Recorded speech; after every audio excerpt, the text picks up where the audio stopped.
I got this wrapped around there.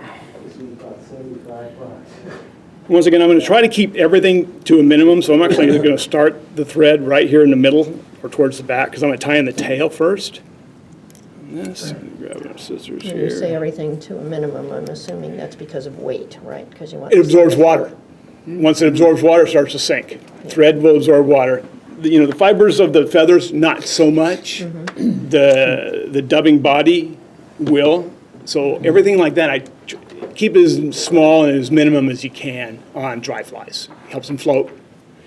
The more time that they spend on the water, the better chance you have of catching a fish. And once again, this is a really big hook for this fly. It'll make some things easier.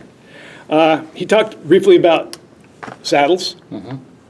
And they also make necks for dry flies. You get more smaller feathers this way. You got a bigger variety of sizes this way. They're expensive. Those are expensive. Don't go too cheap. People, when I first started going, hey, hackle's a hackle, right? No, it's not. This has its purposes now, but I'm not going to ever wrap it around the fly ever again. Usually I use it. I can use it for wings if I'm going to have upright wings that kind of go like this. You can see I've used a bunch of it for that kind of stuff. But now I use it for tail fibers. So this is off the body? This is off a neck too, but The it's neck, okay. it's. I think somebody found it in a barnyard chicken. Okay. These are actually bred for Is that this. India Got it. hen, isn't it? Yeah, Okay. Is that an India hen? yeah, Pretty. yeah. So it's just it's got great fibers for tails because they're nice and stiff, pretty long, and in Adams we're combining grizzly and brown together. So for the tail, you could probably get away with one or the other, but in the true sense of the fly, we're going to put some of each on there. Oops.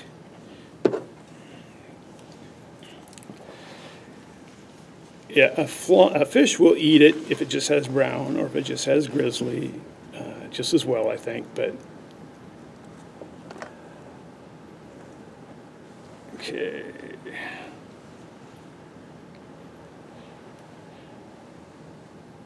Let me see, one is longer than the other, but not too bad.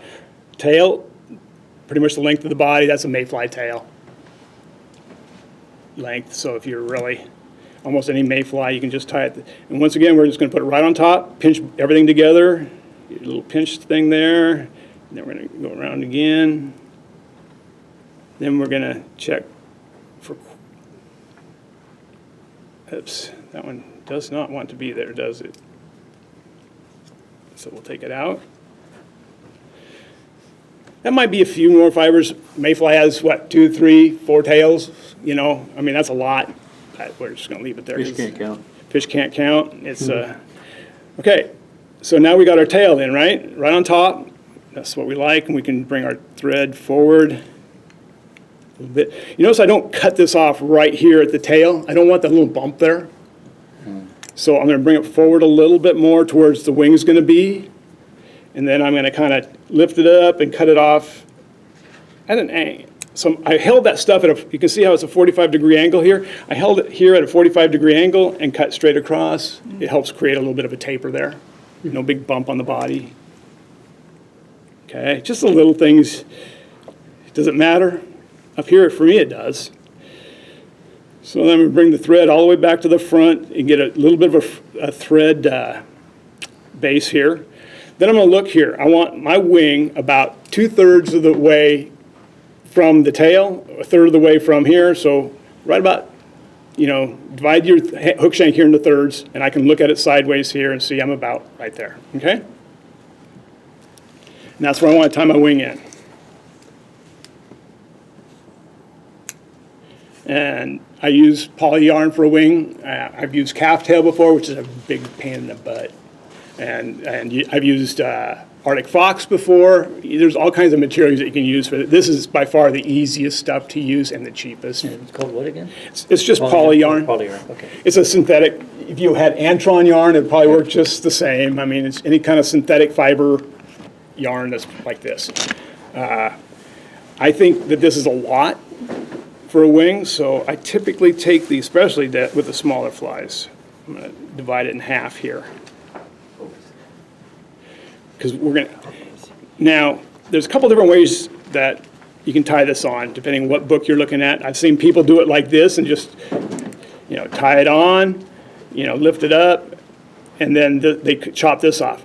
Boy, that creates a big bump right back there. Because you're going to tie this off, and you're going to dub up, and it's just a big, huge bump. It looks kind of unnatural. So I abandon that way, and I suggest that you too do that. And it pulls out really easy, too. Okay.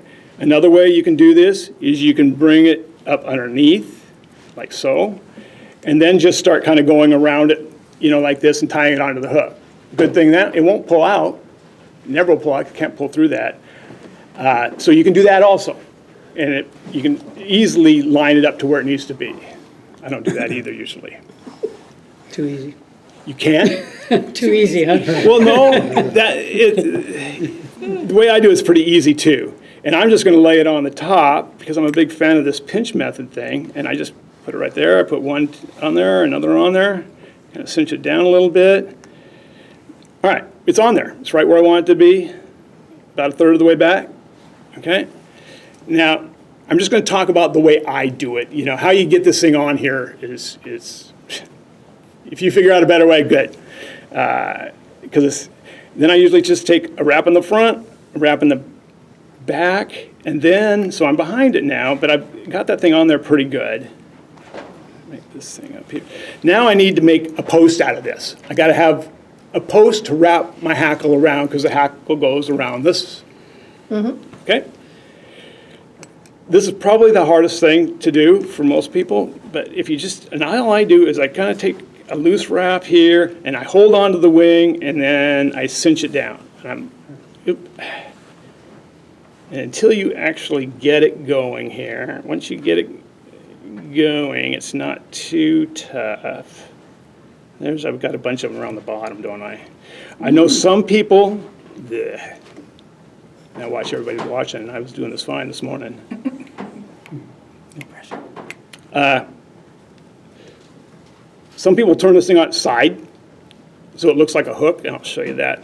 So once I do that, once you get a couple of them around, and break my thread, 14 on it, right? Once you get a few of them around the bottom, it usually goes pretty well.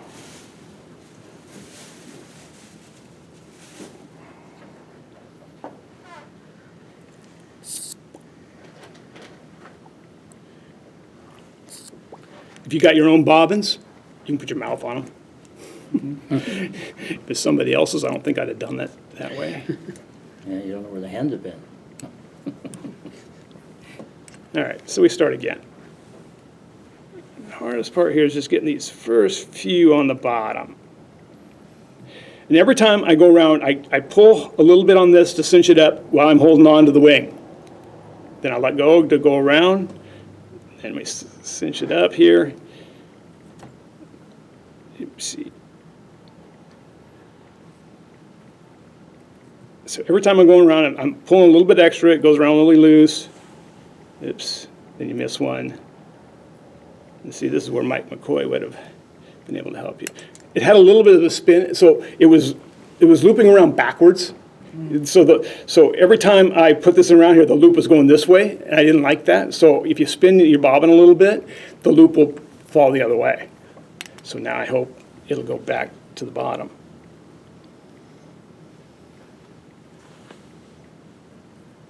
Okay, yeah, it's not too bad now. And every once in a while you pull one off. See how it's going up there?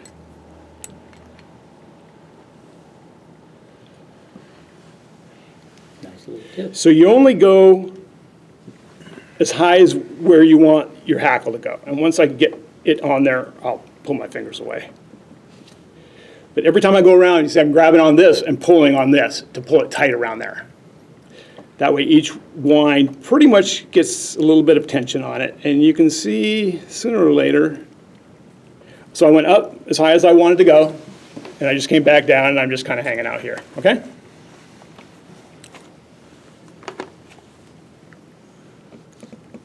So now I got a nice little post there to put my hackle on.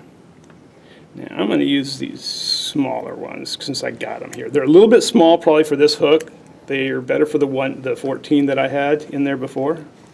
You want some bigger ones? No. Oh, That was definite. Well, I don't know. it's okay, Steve. You They're, I don't think so. You want me to? pull out what you need. Yeah, I got a bunch of those.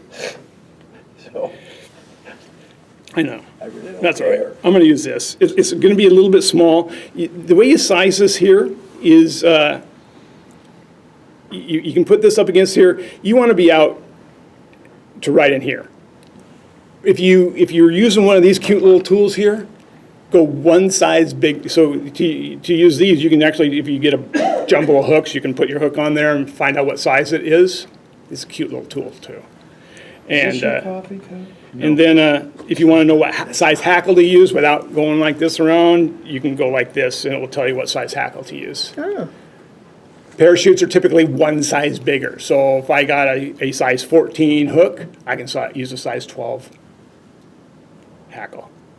Okay? So the dubbing is going on after the hackle. Yeah. Well, yes and no. We're going to get this attached first. Ah, Okay. So what I've done here is so the Adams is a mixture of grizzly and brown. So I've taken these hackles and just put them one on top of the other, and I'm just going to try to marry them up as good as I can do it here. Keep them together. So to prepare these to put them on here, what I like to do is I get those, and then I'm going to, and this ain't going to work out very well. We're going to do them one at a time. And we may have seen this once before, but you can see how I've left some of the barbs on there. Thread will grab that really good and it won't pull out. So I'm going to do that to both of them. So you can do this to almost any dry fly, any feather. You can just, rather than stripping it all the way down to the stem, which is slick and pull out really easy, you can just leave a little bit of that on there, and it gives something for the thread to grab onto. Now, now they're being uncooperative.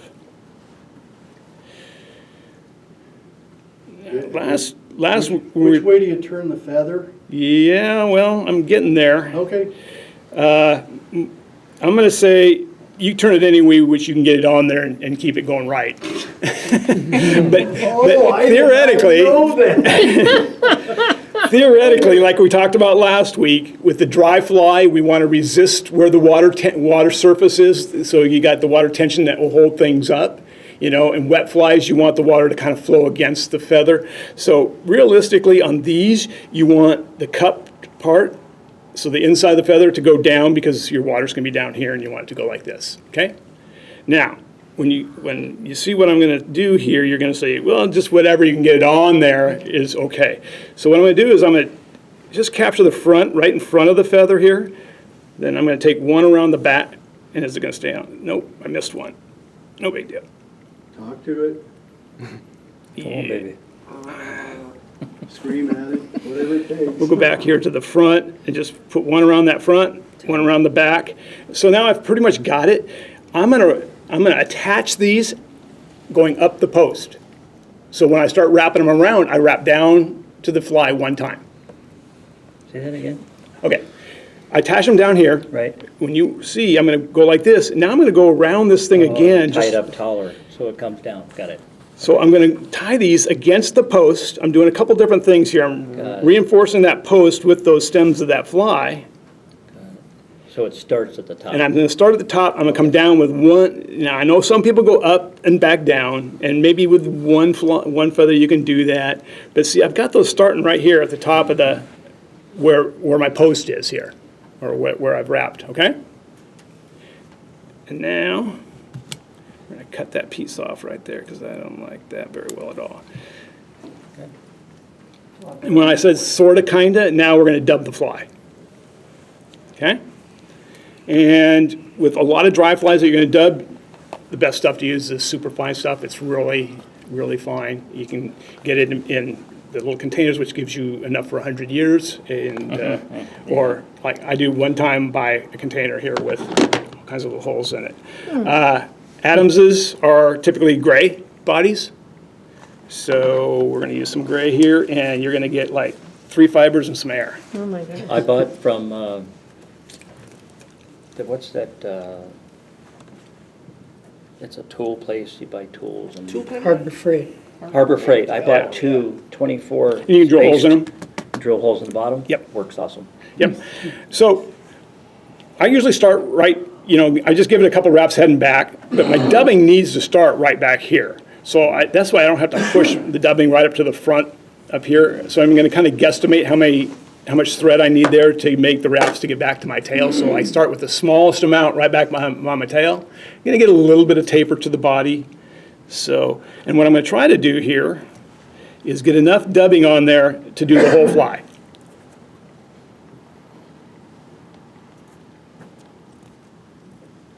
The superfine stuff works a lot better if you just get like a little tiny bit and put it on there and then just keep adding more to the top.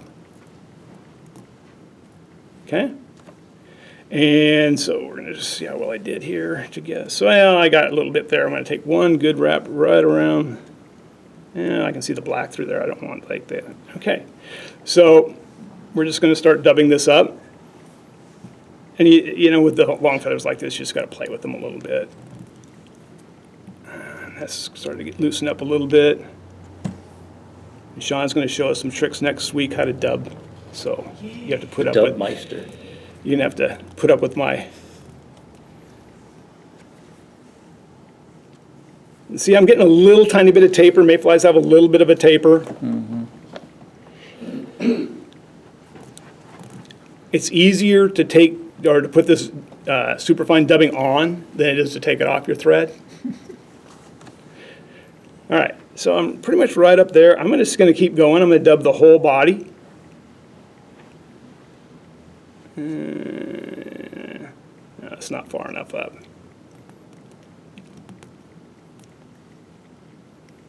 There we go.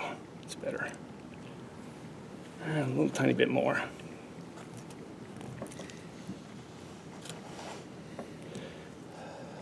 Okay, and then I'm just going to kind of use the rest of it here right around the post to build up a little bit of an abdomen there.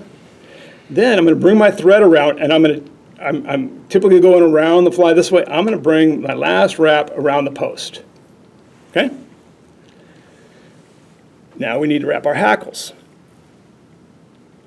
And we're just going to take the same way we did our threads and see how they are facing kind of down. At least one of them, at least the grizzly's facing down. I don't know which way the black's going. And we're just going to kind of go around. Don't want to go over anything I've already put on there. We're going to try not to. And with, boy, that's probably too many. It's a size 10. So this, well, I shouldn't do that because you guys don't have that capability, huh? If you got a rotary vise, at this time I'll put it on a side, and you'll see why. Otherwise, you're going to have to do it this way. Now, the reason I put that thread around the post one time, now I'm going to tie the hackle off against the post. Right. Okay, so I'm going to go around the post to tie that hackle down. And so I want to go underneath make sure I'm underneath all my fibers because I want to tie any of those down. So I'm just going to go underneath all my fibers, but I need to go above my hackle to get it on. Am I making sense? Mm-hmm. Do I need to slow down? No. Okay. You're good. I need to go above my hackle, and then I go back down snugly against the body so I'm not trapping any of those hackles down. A couple turns on there, and they're going to stay. Okay? Fly's So done. you go underneath it and then you go, So I need to tie the hackle down to the post. Got it. So So I got to the go first on one top, goes- atop of these hackles, Right. But on top- underneath but it. underneath this stuff because I don't Got it. want to trap any of those so in barbules between down. both, okay. Got it. Make sense? Okay. Carefully. Now you'll notice my thread is off the back side of the fly. My hackle's off the top side. Don't want to cut both of them off at the same time. And I'm going to try to reach up in there as easily as I can without doing too many of those barbs. Come on, baby. Let's see with it. That way I can't see. Oops. Come on. All right. I guess there's more than one way to skin this cat, huh? Maybe with two of them, I can't really cut those off very well. But I can. Boy, those don't want to come off, do they? Tough. Okay, so we're pretty much done. How am I going to whip finish this thing? Oh, aren't you gonna cut that down a little? I will. Okay. Once I'm done, that's the last thing, because I need Okay. I need a handle. Yeah, okay. Okay, how am I going to whip finish this thing? The answer is I'm not. Al showed you all kinds of glue last week. He didn't show you my favorite, which is super glue on a brush. And this is one where and where'd it go? I lost it. Oh, I raided the wife's sewing stuff. I could I use would've showed you that I could last use week, a but I bod. I could lost use a bodkin to do this. Oh, is that right? I could use a bodkin to do this, but I like something a little bit smaller. Oop. Good thing I did. The top's still on there, huh? Yeah. It's just, and you're going to see once I open, it's the brush on super glue. I like having the brush, because if you want to see me tie any other flies that we've tied, I'd be glad to do that. But how Gary did a pheasant tail, I don't do it that way. I don't, that's, the top's on it pretty loose. I don't twist that pheasant tail into a knot and wrap it around. I put super glue on the body and I leave the fibers facing out. I think it looks a lot better, and I glue it to the body. So that's brushed up. Okay. And steelhead flies that are big, I glue them on. I glue them all together. Anyway, I digress. And once again, you saw my brush in the Sally Hansen's. I've cut this brush down too a little bit, because I don't like the big fat thing that Yeah. comes out. And so I just take a little glob of super glue. There's some folks who do this every fly instead of doing a whip finish, and you can do that if you want to, if you can't, but we had to teach you the whip finish. And all I'm gonna do is I'm gonna put that little glob right there on that thread. I hope. The liquidy super glue is gonna penetrate those threads pretty good. We wait for it to dry. Oops. We hope. That's all you put on that little tiny bit. Doesn't take much. I hope. And then when you get it back where I glued it, and don't pull on it too hard, because you will pull that thread out of there if you really try hard. But then I'll just snip that off. Whoopsie, pull too hard. Come on, I can't see. Okay. So if you don't have any super glue, you can do a whip finish. You could pull this thing to the side. You could not, if you could not put the front dubbing on when I did at all at one time. You could put the hackle down, then tie the hackle off, and then finish dubbing to the front and whip finish on the front like you always do. Or a half inch This is or quick. something, yeah. And this is easy, and it works. I do it different. You do I'm it. sure everybody does it different. I mean, I'm not going to confuse everybody though. That's- well, everybody does things different. Yeah. If somebody why we're wants all to here. show you a different way and you go, that's what's the beauty about going and watching other people tie. You're going to go, wow, that is a lot easier than the way I do it. Mayfly wings are pretty long.